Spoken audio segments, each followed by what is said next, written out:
Uy mga Beshuaps! Ako nga pala si Mark Lakbay at nandito tayo ngayon sa Luna, La Union para tuklasin ang nakamamanghang ganda ng Pebble Beach, capital ng La Union. Dito lang yan sa Fun Lifestyle!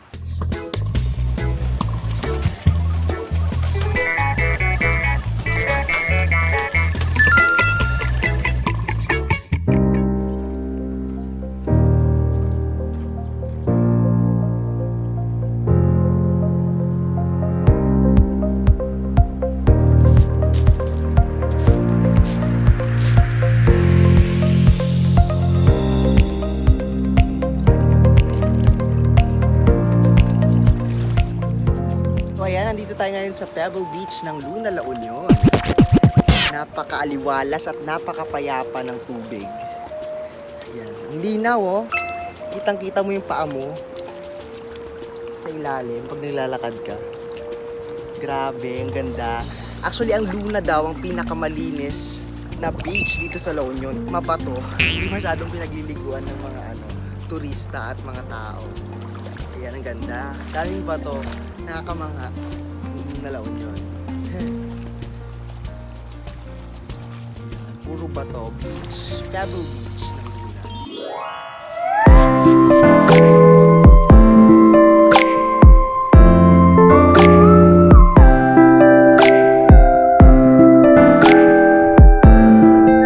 Talagang Pebble Beach kasi napakaraming bato. Itong mga batong to, yung binibili ng mga tao, usually ginagamit nila sa bahay. Bumili kami dati, naalala ko ginamit namin sa parking area ng bahay namin noong ilang years ago. Ganito oh. Nilalagay din siya sa aquarium and everything. Napakaraming bumibili nito kasi ang ganda-ganda. Nilalagay sa swimming pool, sa gilid, kung ano-ano. Pang landscape, ang ganda. Ang ganda ng bato. Makikintab, makikinis. Iba-iba siyang sizes. At meron ding mga maliliit na parts ng parang coral, oh, di ba? Ang ganda. Napakaraming bato. It's like, meron ding version nito sa Batanes na napuntahan namin, pero iba yung dito sa La Union kasi mas maliliit. Iba-iba siyang sizes. Dito sa Batanes kasi medyo malalaki na yung mga pebbles eh. Dito merong maliliit, like ganyan, na pwedeng ilagay sa aquarium and mga landscape ng mga ating mga addict sa plants and everything and garden. Wow, ayun. Ang ganda. Napakaganda talaga dito sa La Union. I am so proud to be a resident ng probinsyang ito.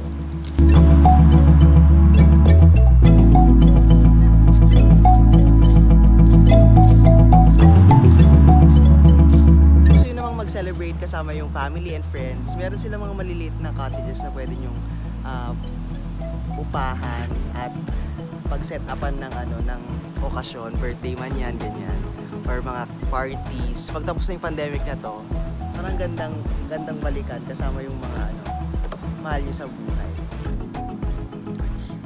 Special mention nga pala sa Marquez Beach Resort. Thank you so much sa warm accommodation na binigay nyo sa amin while staying here in Luna, La Union.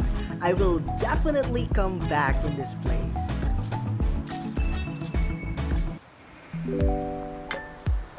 Nakaka-relax din humiga-higa sa Pebble Beach. Ayan, sa bato. Parang nakakamasahe siya sa likod, sa ulo, ganyan. Relaxing. Ay, this is life in La Union. Pasyalan nyo dito, ganda. Promise.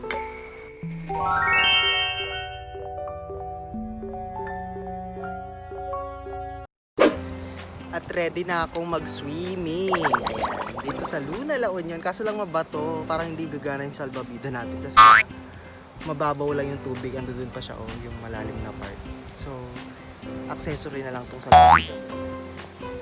Kayakap sa malamig na hangin. Ay, napakainit dito sa Luna, La Union, pero ang sarap ng simoy ng hangin. At nakaka-relax ang tunog ng dagat. Ayan, nakakapaso yung patuwid lang. Nabara mamut ate.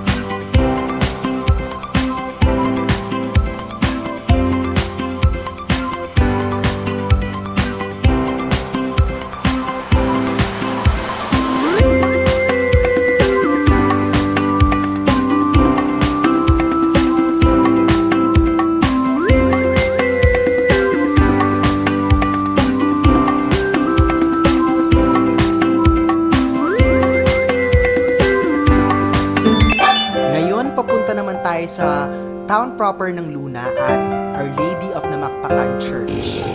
Uy, ayun yung rebulto ni General Luna sa crossing.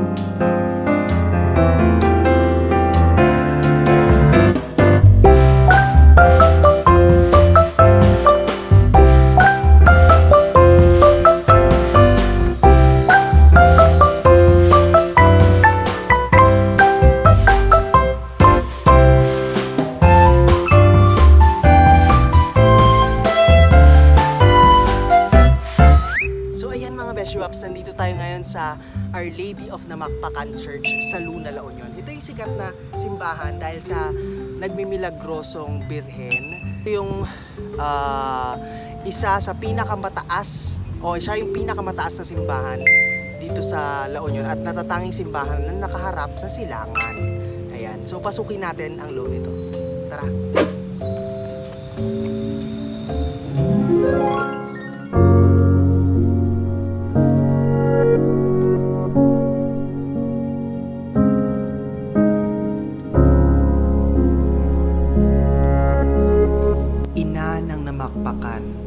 Kami po ay inyong gabayan at huwag niyo po kaming lubayan. Ipagdasal niyo po kami sa buong may kapal na siyang ating sandalan. Gawin naway ligtas niyo sa anumang kapahamakan at patawarin niyo sa lahat ng aming kasalanan. O Diyos, salamat sa buhay na aming tangan. Ina ng Namakpakan, ipagdasal mo kami.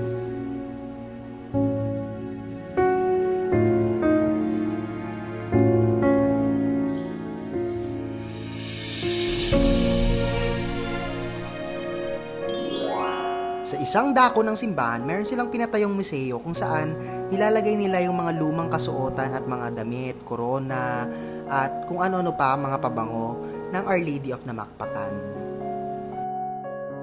Napakamabulaklak ng kasaysayan ng simbahang ito. Nabasa ko lang kanina, ito palang Namakpakan, dating pangalan to ng Luna, La Union. Pinangalan ng Namakpakan ang lugar na ito dahil napaka mapagbigay daw ng mga tao dito nung panahon na nangangailangan yung mga neighboring town sila, yung mga kapitbahay nilang mga munisipalidad at bayan, ganyan. Nagpapakain sila, kaya Namakpakan kasi Ilocano ng Namakpakan, mapagpakain, parang gano'n. Nagbibigay sila ng pagkain sa mga gutom. Ayan.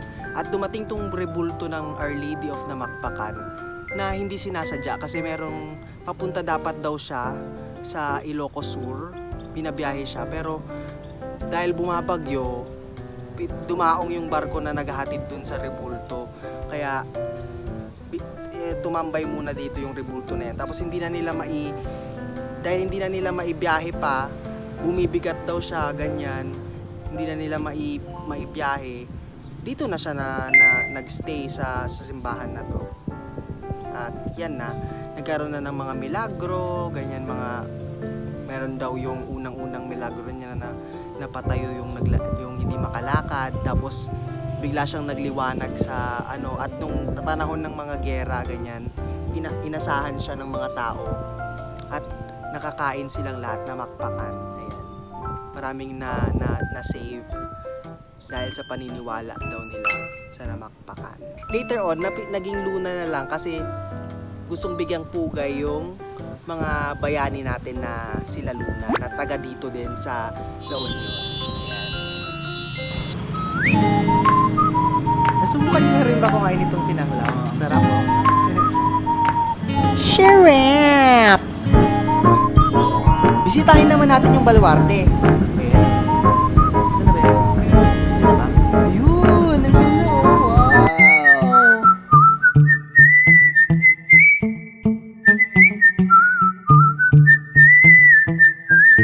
Yan, kunyari marunong tayo mag-bike. Ayan. Ang ganda ng clouds. Oh, bike tayo. Hiniram ko lang yan. Pero ang cute kasi. Oh, cute ka dyan. Oh, diba? Nandito po tayo ngayon sa bantayan ng La Union, ang tinatawag na Baluarte or ang watchtower ng Luna, La Union. Ayan. Dito po dati dumadaong ang mga barko at Dahil watchtower ito. Yan. Diyan yung daungan ng barko. Pag manggagaling sila sa kung saang lugar, papunta dito sa La Union, dito sila dumadaong at ito yung nagiging bantayan pag may mga gera din. Ayan. Watchtower.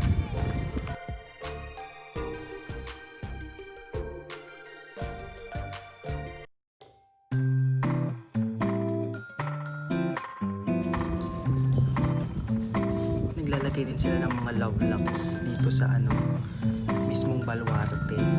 Yan, may nag-uukit ng mga pangalan ng kanilang mga minamahal sa buhay. Kailan kaya ako magkakaroon ng kasamang magla-love lock dito? May nag-uukit ng mga pangalan para mag-last, mailak ang kanilang love.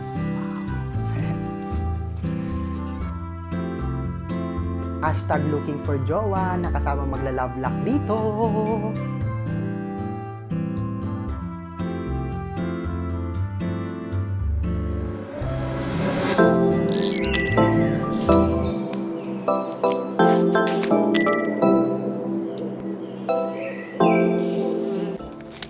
Dito naman po namumulot yung mga mga residente ng La Union ng mga bato ng luna.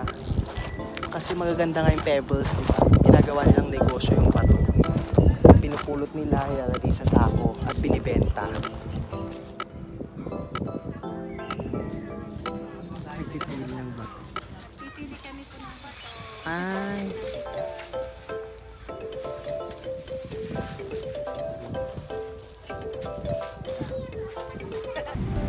So papunta naman kami ngayon sa man-made forest ng Luna. Luna pa rin ba yan, Mother? Yes. Luna La Union. Ayan.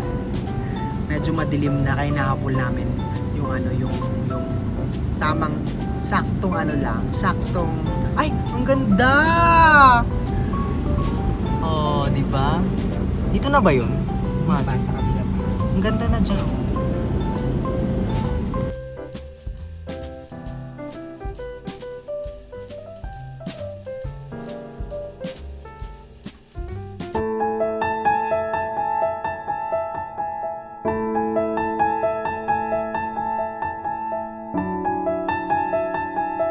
So ayan, nandito na tayo sa man-made forest ng Pitpitak, Luna, La Union kung saan matutunghayan nyo ang napakayabong na mga puno ng mahogany na kanilang itinanim. Ayan, napaka-relaxing na view siya pag dadaan kayo galing sa Baknotan papuntang Luna. Ayan.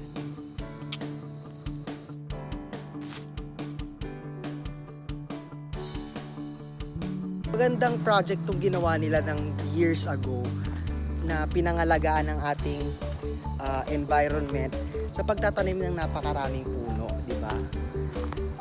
Bihira rin nakikita nating mga puno kung naninirahan tayo sa mga city, ganyan.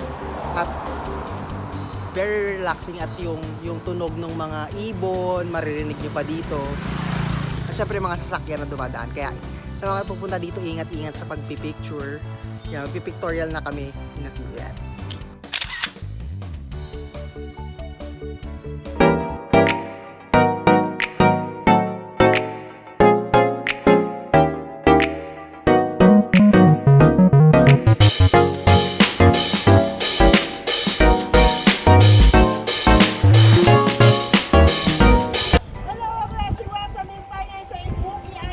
Ganitong beach din, oh.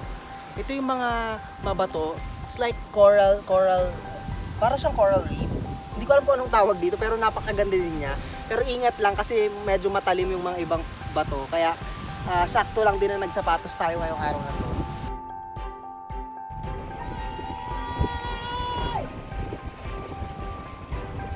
At bago pa maubos ang aking baterya, gusto ko na kayong pasalamatan lahat sa panonood at pagsusubaybay sa Mark Lakbay dito sa Fun Lifestyle. And yon, maraming salamat, magandang buhay. Bye-bye!